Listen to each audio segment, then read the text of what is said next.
નમસ્તે. હવે મારે છે ને બોલવું જ પડે એમ છે, કેમ કે હવે હું કરી શકું એમ નથી, કેમ કે આધ્યાત્મિક ઇન્ક્લિનેશન આવી ગયું છે એટલું કે હવે હું કશું બિઝનેસ કરી શકું એમ નથી. બાઇબલમાં બી એવું લખ્યું છે કે અમીરો માટે અઘરું છે, કે સોયમાંથી ઊંટ પસાર થઈ શકે એ સહેલું છે, પણ અમીરો માટે આધ્યાત્મિક ઇન્ક્લિનેશન આવે કે ઉદ્વગમન થાય એ અઘરું છે. એટલે મારા માટે એ બી છે. બીજું કે મને છે ને દર થોડા દિવસે માતાજી જેવું આવે છે, એટલે મારી અંદર જે વિચારો હોય એ બહાર કાઢવા જ રહ્યા, નહીંતર એ શક્ય બને નહીં કે હું એના ધ્રુજારી વગર રહી શકું. મારે ધ્રુજારી સહન કરવી પડે, અને જોબ કરતો હોઉં ત્યાં મને થોડું અઘરું પડે. તો મારો એક સ્ટાર્ટઅપનો આઈડિયા છે, જોબવર્ક કરીને, jobwork.com. એટલે એક નાનું એપ્લિકેશન બનાવવાની જ્યાં કનેક્ટિંગ સ્મોલ ટુ બિગ, મતલબ નાના એન્ટરપ્રેન્યોર હોય એ મોટાને મળે. એટલે જે મશીનરી છે, આઈટી છે, ફાર્મા છે, પછી એન્ટરટેનમેન્ટ છે, બીજી કોઈ બી ઇન્ડસ્ટ્રી લઈ લો જેમાં નાના એન્ટરપ્રેન્યોર્સ છે એ મોટા ઈસી છે, કમ્પ્યુટર્સ છે, એમાં નાના વર્કર એ મોટાને મળી શકે.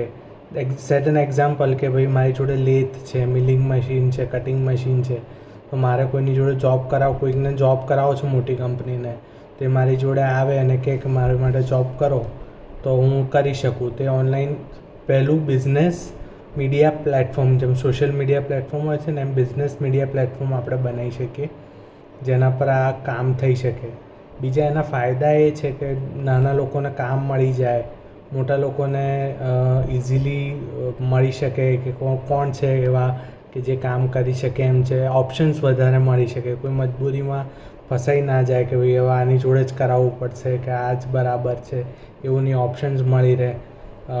અને બીજું કે આમાં વાઇડ ઓપન થશે આવી જગ્યાએ તો ઘણા બધા લોકોને કામ મળી રહેશે, અને લોકો ખુશી આ દરેક કન્ટ્રીમાં લાગુ પડે તો દરેક કન્ટ્રીમાં કામ બહુ આવશે. ખાસ કરીને ચાઇના છે કે સાઉથ અમેરિકા કોન્ટિનેન્ટ છે, એમાં આ વસ્તુ બહુ કામમાં આવી શકે એમ છે. તો જુઓ, અત્યારે પણ આ ધ્રુજારી આવે છે, એટલે બોલવું જ પડે એમ છે. અને બીજું કે આ ના કરવા પાછળનું કારણ એ છે કે હું આ બતાવવા ગયો, વાત કરવા ગયો કિયોર જોડે, તો એને પછીના દિવસે મારા દાદાને પેરાલિસિસનો અટેક આવ્યો. એટલે ક્યારે કયું લખેલું મારું સાચું પડી જાય ને એ પણ મને નથી ખબર. એટલે એ વાત બી છે. અને બીજું કે મારે હવે મારે જોબ જ કરવી પડશે, કેમ કે એવું લાગે છે કે નહીં અમીર નહીં ગરીબ, મારે મધ્યમ માર્ગ જ બુદ્ધનો જેમ કહે છે ને કે મધ્ય માર્ગ, એ મધ્ય માર્ગ પર જ ચાલવું પડશે, તો જ મારે કામમાં શાંતિ મળશે. કાં તો પછી મારે સંન્યાસ લેવો પડે. સંન્યાસ તો ઘરેથી ના પાડે છે, પણ આ છે કે જે માતાજી આવે છે એ વાત સાચી હોય છે કે હાથ ધ્રુજે, અને એટલે બધાને આવે છે. મને કંઈ એવું બહુ જોશથી ફોર્સ નથી આવતા, કેમ કે હું દવાઓ પણ લઉં છું કેમિકલ્સવાળી, પણ એનાથી બી ધ્રુજારી તો આવે જ છે. એટલે એના માટે મેં આ કર્યું છે.